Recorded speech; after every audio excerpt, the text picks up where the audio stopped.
Hello, technical writing students. This is your instructor, Julie Gross, and we are in week 7, February 20th through February 26th. We're going to work on letters again. This week, we're going to focus on the complaint letter, and we have 2 assignments. You're going to write a letter of complaint, and then you're going to do a revision exercise, a collaborative exercise using Google Docs. I have 2 downloaded Word documents on MyMTI for you to look at. The first one is the rubric for the complaint letter. It's very similar to the one that I'm going to use for last week's inquiry letter. It'll be 50 points. 25 of those points will come to content, and those are focused on the 5 specific things that I'm looking for in the complaint letter. The other 25 points will come from the required parts for a letter, grammar, mechanics, format, and word choice, tone, and audience. So take a look at that on MyMTI and see if you have any questions. The second thing I have downloaded for you on MyMTI as a document is the letter of complaint assignment. And basically what you're going to do is you're going to go to 128 in our book and you're going to look at exercise number 9, and that's going to give you a bunch of different scenarios. It gives you 10 different scenarios that you can choose from in order to write a complaint letter. You're going to make up who you're writing it to, and you're going to make up the name of the company and the address and all of those kinds of things. And you're going to make up, if you're writing it from yourself, a consumer, or if you're writing from another business, you can make up a letterhead as well. So there's some creative things that you get to do with this one, and specifically what's wrong with whatever it is that you're complaining about.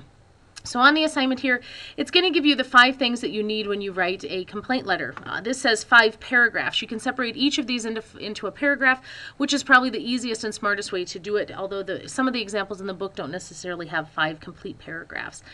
The 5 things that you need to do, I'm going to show you here on an example complaint letter. It's actually the one from your book, so if you want to turn to page 107 in your book and follow along with this, you can do so. The things in red are things I've added that are not in your book, and the things in blue are just showing that they're meeting those 5 things that a complaint letter needs to do. Okay, up here I have letterhead written down because in the book it says it's from the Loft, and I'm not going to replicate their letterhead. So up at the top of a complaint letter that you write, you'll either have your consumer letterhead, which is just your name, address, phone number, information, or you can make one up if you're pretending you're writing from a business. Okay, basic full block format like we did last week for our business letter. You have the address. First you have the date, and then you have the address of the person you're sending this to. You have their name, you have their job title, the company that they work for.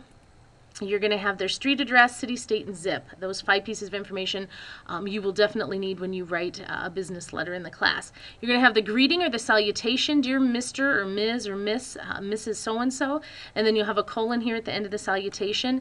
And then I'm going to go over the 5 paragraphs for you real quickly so you can see the things that you need to have in a complaint letter. The first paragraph needs to give a description of the product or service, and you need to be very specific. You need to say the date that you purchased the product. You need to say where you purchased it. This even tells the store and the address of the store where they purchased it, how much was paid for it. If you have a model number, a serial number, any of those things would be important as well. So describe the product or service. Paragraph 2, you're going to state specifically what's wrong with the product or service. Did it stop working? Is it broken? What happened specifically? In this example, they had a wash machine, a dishwasher, and it stopped working. It says the machine does not complete a full cycle. It stops before the final rinsing and leaves the dishes dirty. And then they go on to say they even tried to have it repaired, and none of those repairs have worked either.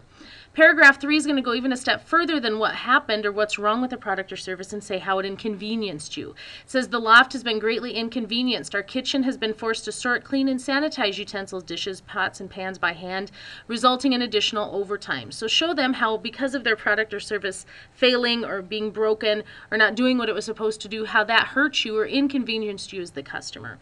Paragraph 4 indicates what you want done. So something's wrong.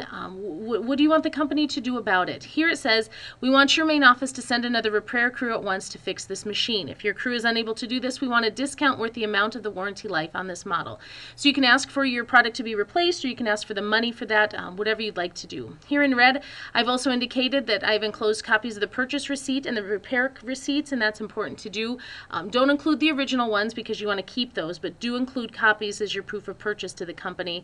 Your last paragraph, tell them specifically when you want whatever it is that you want. Give them a specific date. Thank them for their time. Both of those things weren't in the example. And then at the bottom, show the enclosures. Because you're going to enclose those receipts, you need to tell them, the company, that those have been enclosed as well. The other thing that you guys are going to do this week is another collaborative document on Google Docs. So I'll be sending you that link here in your email. If you don't get it, make sure you let me know. And make sure you look at the rubric for this that's listed right in the assignment for those 20 points, how I'm going to assess you. All right? If you have questions, let me know. Thanks.